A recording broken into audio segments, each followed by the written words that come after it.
Hi friends, welcome back to my channel నా అభిప్రాయం.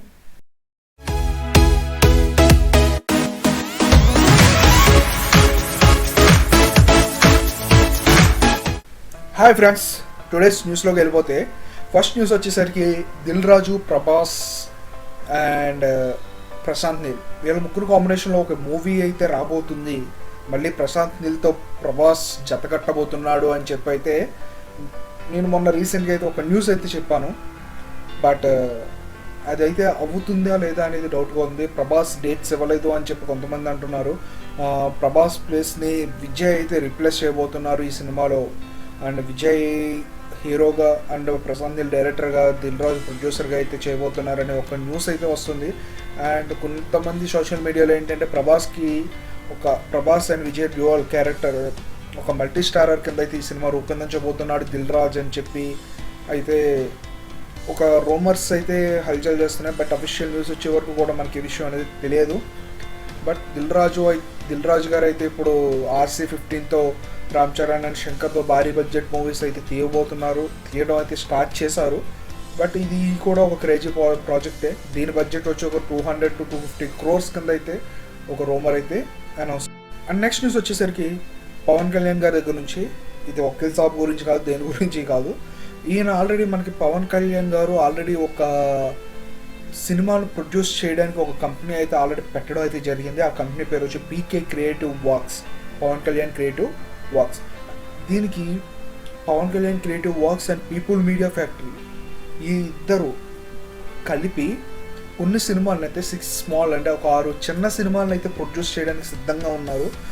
Pawan Kalyan and people media Factory వాళ్ళు ఇద్దరు కలిపి ఒక 6 సినిమాలను అయితే తీయడానికి చేస్తున్నారు. అండ్ 3 లార్జ్ ప్రాజెక్ట్స్ అంటే చాలా పెద్ద ప్రాజెక్ట్స్ అంటే 150 to 200 crores ప్రాజెక్ట్స్ని అయితే వీళ్ళు డీల్ చేయబోతున్నట్లయితే ఒక న్యూస్ అయితే బయటకు వచ్చింది. ఇందులో ఒక లార్జ్ ప్రాజెక్ట్స్ ఎలాగైతే 3 ఉన్నాయో ఆ 3లో 2 పవన్ కళ్యాణ్ చేయబోతున్నట్లయితే ఒక రూమర్ అయితే హల్చల్ చేస్తుంది. 150 to 200 crores బడ్జెట్ ఇప్పుడు వచ్చి పవన్ కళ్యాణ్ ఏ సినిమాకి పెట్టింది లేదు. వకీల్ సాబ్కి అయితే 70 to 75 crores వరకు అయ్యిందని ఒక రూమర్ ఉంది. బట్ 150 crores అనేది పవన్ కళ్యాణ్ 2 సినిమాలు చేయబోతున్నారు. అది ఇంకో సినిమా ఎవరితో చేస్తున్నారు అనేది అయితే క్లారిటీ అయితే లేదు. అండ్ వెయిట్ అండ్ సీ ఈ 6 సినిమాలు ఎవరితో చేయబోతున్నారు అండ్ ఈ 3 సినిమాలు ఎవరెవరితో చేస్తారు అనేది అఫీషియల్ న్యూస్ వచ్చే వరకు కూడా మనం వెయిట్ చేయవలసి ఉంది. నెక్స్ట్ న్యూస్ వచ్చేసరికి మన యంగ్ రెబల్ స్టార్ ప్రభాస్ గారి దగ్గర నుంచి. ప్రభాస్ గారు ఇప్పుడు ఒక హాలీవుడ్ రీమేక్ని అయితే ఇండియాలో అయితే చేయబోతున్నారు.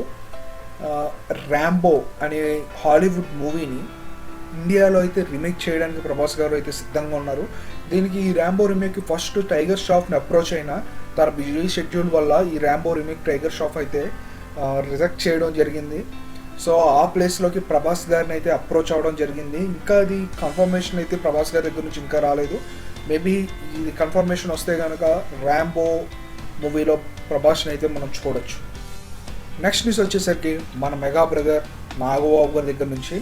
నాగబాబు గారు ఈ మధ్య ఒక సిగరెట్ అండ్ ముఖం మీద ఘాటు కోరం విషయాలతో ఒక మాస్ లుక్లో అయితే నాగబాబు గారు పిక్స్ అయితే రిలీజ్ చేశారు. ఈ పిక్స్ దేనికి ఏంటి అనేది ఇప్పుడు వరకు అయితే రివీల్ చేయలేదు. వచ్చిన సమాచారం ప్రకారం ఏంటంటే మన బెల్లంకొండ శ్రీనివాస్ ఆల్రెడీ బాలీవుడ్ ఎంట్రీ అవ్వబోతున్నారు. అక్కడ ఛత్రపతి రీమేక్ని బెల్లంకొండ శ్రీనివాస్ బాలీవుడ్లో రీమేక్ చేయబోతున్న విషయం మనందరికీ తెలిసిందే. దాన్ని వివిఎన్ఎక్ డైరెక్ట్ చేయబోతున్న విషయం కూడా మనకు తెలిసిందే. అందులో విలన్గా నాగబాబు గారు బాలీవుడ్లో ఎంట్రీ ఇవ్వబోతున్నారు. విలన్ పాత్ర కోసం నాగబాబు చేసిన క్యారెక్టర్ గెటప్ అది. సో మేబీ నాగబాబు గారు ఛత్రపతి మూవీలో విలన్గా నటించబోతున్నట్లయితే ఒక రూమర్ అయితే వస్తుంది. బట్ అఫీషియల్ కన్ఫర్మేషన్ కూడా ఉంది. బట్ అఫీషియల్గా అనౌన్స్ అయ్యే వరకు కూడా మనం వేచి ఉండాల్సింది. నెక్స్ట్ న్యూస్ వచ్చి అక్కినేని. ఈయన ఆల్రెడీ ఇప్పుడు మోస్ట్ ఎలిజిబుల్ బ్యాచులర్ అనే సినిమా అయితే రిలీజ్కి సిద్ధంగా ఉంది. ఆల్రెడీ కోవిడ్ ముందే రిలీజ్ అవ్వాలి. కోవిడ్ అవ్విన వెంటనే రిలీజ్ అవుతుంది అనుకున్నాం. బట్ అది పోస్ట్పోన్ అవుతూ ఇప్పుడు మళ్ళీ ప్రమోషన్స్ అయితే స్టార్ట్ చేశారు. But Akhil next movie details అయితే ఇప్పుడు అయితే అనౌన్స్ చేయలేదు. ఇప్పుడు ప్రజెంట్ అయితే అఖిల్ది నెక్స్ట్ మూవీ వచ్చి సురేందర్ రెడ్డి డైరెక్షన్లో ఉండబోతుంది అనే విషయం అయితే మనకి అనౌన్స్మెంట్ అయితే జరిగింది. ఇది ఒక స్పై థ్రిల్లర్ మూవీ కింద అయితే ఒక హెవీ అఖిల్ కెరీర్లోనే హెవీ బడ్జెట్తో అయితే ఈ మూవీ తెరకెక్కబోతున్నట్లు విషయం అయితే మనకి తెలుస్తుంది. అండ్ నెక్స్ట్ న్యూస్ వచ్చేసరికి త్రిబుల్ ఆర్. ఈ మూవీ బడ్జెట్ వచ్చి 400 crores అయితే యాక్చువల్గా అయితే 300 crores అని చెప్పడం అయితే జరిగింది. బట్ ఇది బడ్జెట్ వచ్చి 350 crores ప్లస్ బడ్జెట్ కింద మినిమం సినీ వర్గాల సమాచారం ప్రకారం 400 రీచ్ అయినట్లయితే తెలుస్తుంది దీని బడ్జెట్. అండ్ దీని బిజినెస్ అయితే చాలా దారుణంగా, అంటే చాలా హైయెస్ట్ అమౌంట్ బిజినెస్ అయితే ఇది చేయడం అయితే జరిగింది అని అయితే ఒక ఇన్ఫర్మేషన్ అయితే వస్తుంది. And about to 900 crores business triple R చేసింది అని అయితే వస్తుంది. అండ్ ఆల్రెడీ మన బాహుబలి సినిమా కూడా 500 crores బడ్జెట్ 500 crores బిజినెస్ అయితే చేసి అండ్ దాన్ని 2000 కోట్ల వరకు వసూలు చేసింది. ఇప్పుడు ఈ త్రిబుల్ ఆర్ మూవీ వచ్చి 900 crores బిజినెస్ అయితే చేసింది. బట్ ఎంతవరకు సక్సెస్ అయ్యి సక్సెస్ అనేది గ్యారంటీ ఉంటుంది. బట్ ఎంత ఇప్పుడు బాహుబలిని క్రాస్ చేస్తుందా లేకపోతే బాహుబలి వరకు వస్తుందా అనేది అయితే తెలియదు. బట్ బిజినెస్ విషయంలో అయితే బాహుబలిని క్రాస్ చేయడం అయితే జరిగింది. అండ్ ఇది ఎలా బిజినెస్ విషయాలకు వస్తే ఆంధ్రప్రదేశ్ అండ్ తెలంగాణ 2 తెలుగు రాష్ట్రాలకు గాను 245 కోట్లకైతే అండ్ 245 crores అయితే ఇది అమ్మినట్టు థియేటర్ రైట్స్ ఇచ్చినట్టు అయితే తెలుస్తుంది. అండ్ కర్ణాటకకు వచ్చి 45 crores అండ్ తమిళనాడు వచ్చి 48 crores, కేరళ వచ్చేసరికి 15 crores అండ్ నార్త్ ఇండియా మొత్తం అంటే నార్త్ ఇండియాకి వచ్చి 150 crores బిజినెస్ చేసినట్లయితే తెలుస్తుంది. అండ్ డొమెస్టిక్ మార్కెట్ అంటే మన digital rights and technical rights ఇవన్నీ కలిపి 500 crores ప్లస్ అంటే 500 కోట్లు ప్లస్ అనేది చెప్పచ్చు. అండ్ ఓవర్సీస్ వచ్చేటప్పటికి 70 crores అనేది అయితే తెలిసింది. అండ్ టోటల్ థియేట్రికల్ బిజినెస్ వచ్చేసరికి 575 కోట్ల బిజినెస్ అయితే చేయడం అయితే జరిగింది. అండ్ డిజిటల్ రైట్స్ వచ్చేసరికి 170 crores అండ్ శాటిలైట్ రైట్స్ వచ్చేసరికి 130 crores అండ్ మ్యూజికల్ రైట్స్ వచ్చేసరికి 20 crores. టోటల్ బిజినెస్ వచ్చేసరికి 900 crores అప్రాక్సిమేట్లీ.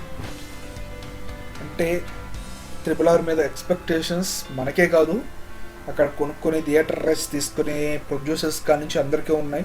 మేబీ కరోనా తర్వాత రిలీజ్ అయ్యే బిగ్గెస్ట్ సినిమా. అండ్ కేజీఎఫ్ మన త్రిబుల్ ఆర్ సౌత్ ఇండియా నుంచి బాలీవుడ్ని షేకాడించే సినిమాలు.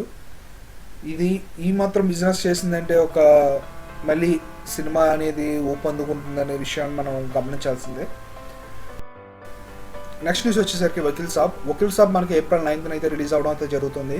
అండ్ బెనిఫిట్ షోలు ఎక్కడ ఏ విధంగా ఉంటాయో అయితే తెలియదు, కానీ మనకి ఆన్లైన్లో April 9th, 10, 11, 12 అండ్ 16 వరకు కూడా పెద్ద సిటీలో 16 వరకు కూడా అవైలబుల్గా అయితే పెట్టడం అయితే జరిగింది. అండ్ మామూలు పల్లెటూరులు అండ్ స్మాల్ అంటే మనకి టౌన్స్లో గట్టా అయితే ఒక 3 daysకి అయితే టికెట్స్ ఆన్లైన్లో పెట్టడం అయితే జరిగింది. పెట్టిన 1 hour అండ్ 1 dayలోనే మొత్తం అన్ని ఫుల్ అవ్వడం అయితే గమనార్హంగా ఉంది. అండ్ ఫస్ట్ డే టికెట్స్ అయితే ఏ ఆన్లైన్ షోలోనైతే దొరకట్లేదు. బట్ చూద్దాం ఇది ఎంతవరకు ఫస్ట్ డే బిజినెస్ చేస్తుంది అనేది కామెంట్ చేయండి. మీ గెస్ చేసి ఇంతవరకు కలెక్ట్ చేస్తుంది. అంటే ప్రెసెంట్ ఇప్పుడు వచ్చి హైయెస్ట్ వచ్చి 37.5 crore business first day business వచ్చి సైరా కింద ఉంది. అండ్ నెక్స్ట్ 36.5 crores అయితే సాహో ఉండడం అయితే జరిగింది. అండ్ 31.96 crores అయితే మనకి సర్లేర్ నీకెవరు సినిమా అయితే ప్రిడిక్ట్ చేయడం అయితే ఈ 3 సినిమాలు టాప్ 3లో అయితే ఉండడం జరిగింది. బట్ వీటిని బీట్ చేస్తుందా లేదా, బీట్ చేస్తే 37 కన్నా హైలో ఎంతవరకు కలెక్ట్ చేయొచ్చు ఒక్కసారి మీరు గెస్ చేసి కింద కామెంట్ చేయండి. Thank you.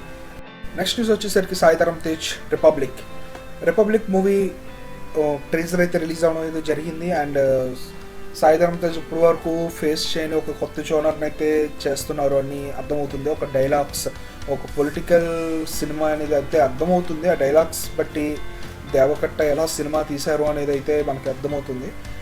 బట్ ట్రైలర్ అయితే చాలా బాగుంది. చిన్న డైలాగ్స్ కూడా కొంచెం ఇంప్రూవ్ అయినట్టనే అనిపించింది నాకు. ఒక్కసారి చూడకపోతే ఒకసారి ఒక లుక్ వేయండి ఆ ట్రైలర్ మీద. నెక్స్ట్ న్యూస్ వచ్చేసరికి రామ్ చరణ్ శంకర్. వీళ్ళిద్దరు కాంబినేషన్లో ఒక సినిమా అయితే దిల్ రాజు గారు అనౌన్స్ చేయడం అయితే జరిగింది. అండ్ రామ్ చరణ్ అయితే ఒక్కొక్క కోరికని, చిరంజీవి గారు ఉండే ఒక్కొక్క కోరికని తీర్చుకుంటూ వచ్చేస్తున్నారు. సైరా అండ్ ఓన్ ప్రొడక్షన్లో చేయడం, ఇవన్నీ ఒక్కొక్క కోరికని తీర్చుకుంటూ వస్తున్నారు. బట్ చిరంజీవి గారు ఒకసారి అయితే అనౌన్స్ చేయడం అయితే జరిగింది, తనకు శంకర్ డైరెక్షన్లో యాక్ట్ చేయాలి అని ఉంది అని చెప్పి అయితే ఒక కోరికను చాలా పబ్లిక్ మీడియాలోనే అనౌన్స్ చేయడం అయితే జరిగింది. ఆ కోరికను తీర్చడానికి రామ్ చరణ్ తన RC-15 శంకర్తో జరగబోతున్న సినిమాలో అయితే తనకు ఒక చిరంజీవి గారు ఒక రోల్ చేయబోతున్నట్లయితే తెలుస్తుంది. బహుశా ఇది ఒక రూమర్ మాత్రమే. ఇది నిజమే అయితే కనుక మనం ఆల్రెడీ మళ్ళీ ఇప్పుడు ఆచార్యలో ఇద్దరు కాంబినేషన్లో ఒక మూవీ ఆచార్య అయితే చూస్తున్నాము. అండ్ ఇది నిజంగా కన్ఫర్మ్ అవుతే కనుక ఇంకొకసారి వీళ్ళిద్దరు కాంబినేషన్ వెండి తెరపై మనకు చూసే అదృష్టం ఉంటుంది. నెక్స్ట్ న్యూస్ వచ్చి మనకి అల్లు అర్జున్ పుష్ప దగ్గర నుంచి. ఆల్రెడీ పుష్ప ఒక గ్లింప్స్, అంటే చిన్న గ్లింప్స్, అంటే ఫేస్ కూడా లేదు, మేబీ 7th అయితే ఒక ఫేస్ని ఇంట్రడ్యూస్ చేయబోతున్నట్టు, పుష్పరాజుని ఇంట్రడ్యూస్ చేయబోతున్నట్లు అయితే మనకి చెప్పారు. సో రేపొద్దున ఒక ఇంట్రడ్యూసింగ్ మీట్ అయితే పెట్టబోతుంది పుష్ప టీం. చూద్దాం ఈ లుక్ ఎలా ఉంటుంది. ఆల్రెడీ ఒక పోస్టర్స్ని అయితే విడుదలైతే చేశారు. బట్ ఒక గ్లింప్స్ వీడియో కానీ ఒక చిన్న టీజర్ కానీ రిలీజ్ చేయబోతున్నట్లయితే మనకు తెలుస్తుంది. సో వెయిట్ అండ్ సీ ఇది ఎలా ఉంటుందో రేపటి వరకు వెయిట్ చేసి రేపు చూద్దాం. అండ్ థ్యాంక్ యూ ఫ్రెండ్స్, ఇప్పటి వరకు ఈ వీడియో చూసినందుకు. ప్లీజ్ ఈ వీడియో నచ్చినట్లయితే సబ్స్క్రైబ్ చేయండి, అండ్ నచ్చినట్లయితే లైక్ చేయండి, కుదిరితే షేర్ చేయండి. బెల్ ఐకాన్ మాత్రం యాక్టివేట్ చేసుకోవడం మర్చిపోవద్దు. నెక్స్ట్ నేను పెట్టిన ప్రతి వీడియో మీకు నోటిఫికేషన్ రావాలంటే మాత్రం బెల్ ఐకాన్ ఆల్లో పెట్టుకోవాల్సిందిగా మిమ్మల్ని రిక్వెస్ట్ చేస్తున్నాను. Thank you very much. Please like, share, subscribe.